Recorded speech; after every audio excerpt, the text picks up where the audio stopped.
Welcome back to Mini Mayhem. I'm Vox, and let's break down these brand new episodes. Starting with Teen Hotline and Jannanigans. If you have not seen these episodes that kick off the final arc of the series, click off now. You have been warned. Go watch them, then come back. With that said, Teen Hotline. This episode title is a callback to Teen Hotline in the season 3 premiere, Return to Muni. Marco was sad after Star left Earth to go back to Muni. He thought he was never going to see Star again, and Raphael suggested to Angie that they call the Teen Hotline. Star greets Tom from his trip with a picnic, excited to have him back in the picture. But as set up in Doop Doop, Tom comes to the realization that him and Star aren't going to work out. Thus, he calls things off with Star, breaking up. After Star freezes a helicopter, Star states she knows she's not the best girlfriend, but claims she's not the worst either, acknowledging the flaws in the relationship that she's responsible for, like giving Tom backhanded compliments and frequently prioritizing Marco over him.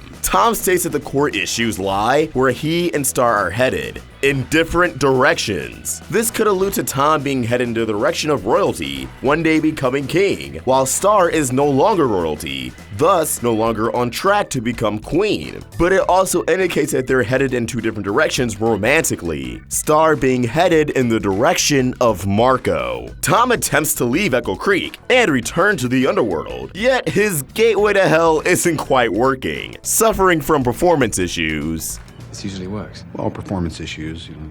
Star shoots into her butterfly form to conjure up a portal, but comes face to face with the exact same issue. The two believe this is due to sharing high emotions from their breakup, which could be a nod to season 2 of the series, where Star and Ludo struggled with having a grasp on magic due to their fluctuating emotions and magic being on the fritz. If Star was happy or at least calm, her magic would be fine. If she was even remotely upset, however, the magic would shift to a shade of green, producing negative, sinister, hard to control spells. Also, we learned that Tom's middle name is Draconius. While Echo Creek's police force investigates the frozen helicopter, Raphael discovers Tom and Star have broken up, finding himself just as devastated as they are, calling the Teen Hotline in an attempt to remedy the situation. Also, Raphael's lock screen on his phone is an adorable, barely in-frame selfie of Mariposa.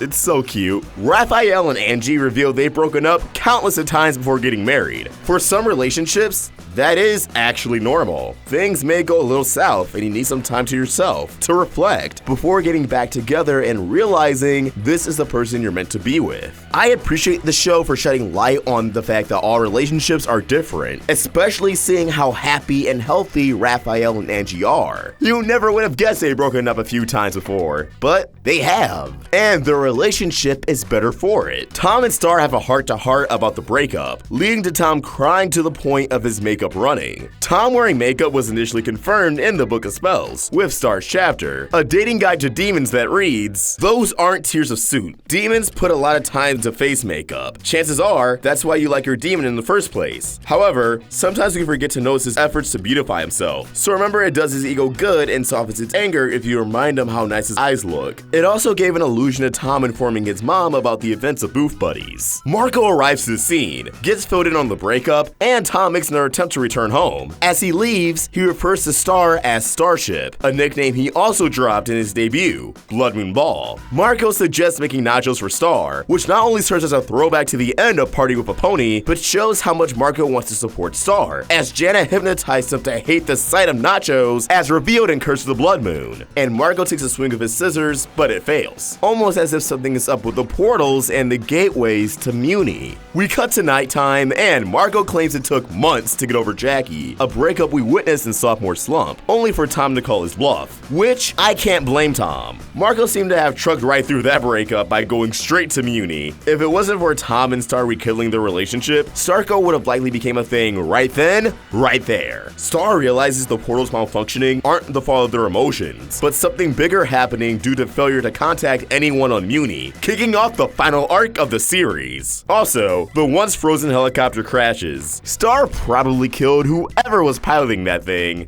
Oh, Star, you got a lot of red in your ledger. But wrapping up Teen Hotline, let's move over to Jannanigans. Picking up the following morning, Star realizes Jana is the key to returning to Muni, as she popped up randomly throughout the 4th season, notably out of business, where Marco actually demanded to know how she got to Muni, only for Jana to evade giving him an answer. This episode actually provides payoff to what would usually be a one-off joke in the series. It's awesome. Tom apparently can float in his sleep. Man, I wish I did that when I snored. With Tom and Star's relationship over with, we begin to get a little bit of seeds that perhaps Tom could find interest in Jana. After all, Jana's into dark, demonic, mystical arts, which Tom is chock full of, and Tom seems very down with the idea of Jana being at a monster truck graveyard. The trio heads to Jana's house, awaiting her arrival, and we meet Jana's parents. Now, this brief exchange may seem like it's not much, but it actually gives away some details about Jana. She seems to 100% be Filipino.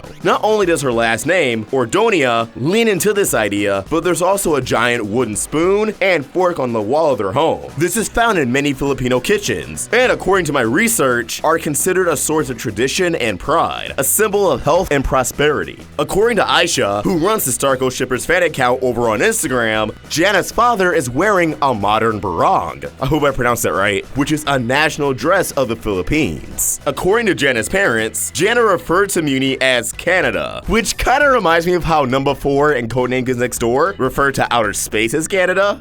Jana reveals she hid a camera on Marco's body, which adds into the running gag of her violating Marco's privacy, like smacking him on the backside, stealing his social security information. You know, Jana's kind of problematic. The show should probably call that out. She doesn't even like Marco. Why is she so obsessed with using him as a guinea pig? Pickles and Needles are voiced by Daesu's Nice and the Kid Miro, YouTubers and co-hosts of the late night talk show Daesus and Miro. The kind of cameos the older viewers of the show can appreciate over the younger ones. Tom informs Marco that if Diaz decides to date Star, they'll still be cool and hopefully still be best friends. Tom also acknowledges that any feeling Star and Marco share for one another is stronger than any curse a demon can put on them. It's genuine, real feelings, and this shows how mature Tom has become. He went from doing everything in his power to prevent Starco from happening, to ensure they would never end up together, to not only becoming a great friend of Marco, but being totally understanding and supportive if Marco decides to date Star. That's the kind of character development we need more often in these shows. We see a different side of Jana, due to her freaking out over not recalling how she got to Muni, and while this moment is brief, it's nice. It's nice to see Jana display human emotion, to see her not passively aggressive or underwhelmed, but actually upset. Oscar almost recognizes Jana as someone he's not supposed to serve, which references Brita's tacos, and how she's banned, with photos of Jana in various disguises plastered on the board. On that note, Jana is revealed to be wearing the shirt Marco was supposed to win for filling out his punch card in said episode, leading into the story of how she was banned from the taco stand. Underneath Brita's tacos lies an engraved tapestry of Glossaric that appears to be an unfaithful retelling of how the Pilgrims came to Muni. Here, they're praising Glossaric on their knees surrounding him, with 2 boats and a body of magic and full-grown mill horses all around. In reality, 1 boat of settlers bumped into Muni, and Glossaric scooped out a single newborn mill horse, popping it into Meteor's rattle to create the first ever wand. Though this engraving is similar to the constructs of Glossaric found in the Magic Sanctuary. Perhaps those first Mewmans were responsible for that sanctuary, seeing Glossaric as a godly deity. Star recognizes the well as the same one her and Moon made contact with and conquer, meaning Muni has a direct link to Earth. Now, for what this means, you may have already seen our theory on it, but you'll have to tune into our breakdown of the following episodes to see me elaborate on it. With all that said, what did you guys think of this episode? Which segment was your favorite? Why? Let us know your thoughts in the comments below, or tweet your thoughts at Roundtable Vids. And for more of my own thoughts, you can find me at Thoughts. We're also on Instagram. Help the Roundtable grow by either becoming a member of the channel or supporting us over at Patreon. Link in the description. If you enjoyed this video, please order a like and subscribe to the Roundtable for more great cartoon content. Thank you for watching, and I hope you have an awesome day. Thoughts, out.